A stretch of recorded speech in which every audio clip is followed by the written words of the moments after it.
Hello friends and welcome to GMP media. दोस्तों, आज हम बात कर रहे हैं भारतीय राजनीति के सूरज प्रधानमंत्री नरेंद्र मोदी की।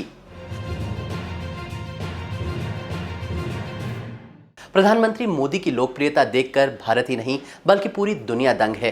स्वतंत्र भारत का शायद ही कोई ऐसा नेता होगा जिसकी लोकप्रियता इतनी रही होगी। कुछ लोग इसे बहुसंख्यकों में बढ़ते कट्टरवाद का नतीजा मानते हैं, अंधभक्तों की बढ़ती संख्या का फल मानते हैं, और तो और कुछ लोग बीजेपी आईटी सेल का खेल। लेकिन वास्तविकता इसके बिल्कुल विपरीत है। तो मोदी जी की लोकप्रियता का श्रेय एक ऐसे आंदोलन को जाता है जो कि पूरे देश में 1990 के दशक से चुपचाप चल रहा है। इस आंदोलन को rise of lower middle class या भारत में निम्न मध्य वर्ग के उदय के तौर पर भी देखा जाता है। ये निम्न वर्ग वो है जिनकी मासिक आय 25 से 40 हजार रुपए महीना के बीच है। इस क्रांति की शुरुआत 90 के दशक में हुई थी, जब भारत में वैश्वीकरण की शुरुआत हुई।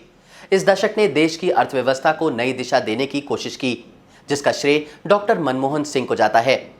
उन्होंने भारतीय अर्थव्यवस्था में सर्विस सेक्टर और आईटी सेक्टर पर बल देना शुरू किया, जिससे भारतीय अर्थव्यवस्था को एक बिल्कुल नई दिशा मिली और भारतीय निम्न वर्ग के युवाओं के लिए अवसरों की बहार आ गई। 10वीं और 12वीं पास युवा आईटी, कंप्यूटर और कई अन्य स्किल्स प्राप्त कर इन नए सेक्टर्स में नौकरियां पाने लगे। धीरे धीरे इनकी आर्थिक दशा सुदृढ़ हुई और ये मध्य वर्ग में शामिल होने लगे। आज इस वर्ग का स्वरूप और दायरा इतना बढ़ गया है कि ग्रेट इंडियन मिडिल क्लास इसके सामने बौना दिखाई पड़ता है। इस वर्ग ने भारत की सोच, रहन सहन, सब कुछ बदल दिया है। कल तक जो अपशब्द हुआ करते थे, गालियां हुआ करती थीं, आज वो बोलचाल की भाषा में समा गई हैं। इस वर्ग का लक्ष्य एकदम साफ है। ये किसी भी मुद्दे पर गंभीरता से नहीं सोचते, बल्कि सामूहिक निर्णय का अनुसरण करते हैं। इस वर्ग को मैं great Indian lower middle class कहना चाहूँगा। इस वर्ग की संख्या आज भारत में करीब करीब 20 से 25 करोड़ है। इस वर्ग पर पश्चिमीकरण का प्रभाव तो ज़्यादा नहीं पड़ा, लेकिन संस्कृताइजेशन ने इस पर बहुत प्रभाव डाला। इस वर्ग को अपने मूल, अपने देश और अपनी भाषा से बहुत प्यार है। इनके इसी पहलू को देखकर कई टीकाकार ये कहते हैं कि भारत में कट्टरता बढ़ रही है, लेकिन ऐसा बिल्कुल नहीं है। भारतीय निम्न वर्ग के युवाओं में एक जुनून है। उनको अपने आप पर बहुत विश्वास है और यही कारण है कि वो आज हर क्षेत्र में अपार सफलता पा रहे हैं। चाहे वो पढ़ाई हो, खेल का मैदान हो, गायकी हो या फिर नृत्य का मंच, आज ये वर्ग अपना एक नया आसमान गढ़ रहा है और इसी आसमान का चमकता सूरज हैं प्रधानमंत्री नरेंद्र मोदी। इस वर्ग ने बचपन में अपने माँ बाप को संघर्ष करते हुए देखा है, अपमान सहते हुए देखा है, अपने जीवन में असमानता भी देखी है और अन्याय भी देखा है। इसीलिए इनके मन में चट्टानों को भी तोड़कर आगे बढ़ने का जुनून है, तो मन के किसी कोने में प्रतिशोध की सुषुप्त भावना भी है।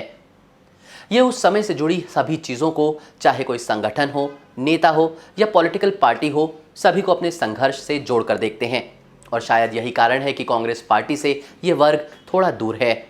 बीजेपी से भी इनको कोई खासा लगाव नहीं है, लेकिन इनका लगाव मोदी से है, क्योंकि मोदी के संघर्ष में उनका अपना संघर्ष प्रतिबिंबित होता है। इसीलिए वो हर हाल में मोदी का समर्थन करते हैं। नोटबंदी हो, जीएसटी या फिर कोरोना, इन सब पे विपक्ष चाहे जो भी कहे, प्रधानमंत्री मोदी 100% सही हैं और उनकी आलोचना करने वाले का वही हाल होता है जो सूरज पर थूकने वाले का।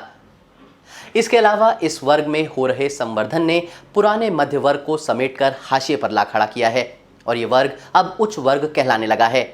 इनकी नई पीढ़ी विदेशों में चली गई है और वहां से जब ये अपने देश की तरफ देखते हैं तो इनको मोदी का चमकता दमकता सशक्त चेहरा दिखाई देता है और वो भी मोदी भक्त बन जाते हैं। आज ये क्रांति अपने चरम की ओर बढ़ रही है और ऐसे में मोदी की लोकप्रियता घटती नहीं दिखाई पड़ती। इसीलिए विपक्ष को एक नई रणनीति पर काम करना होगा और अपने अस्तित्व के लिए सकारात्मक राजनीति का प्रयोग करना होगा।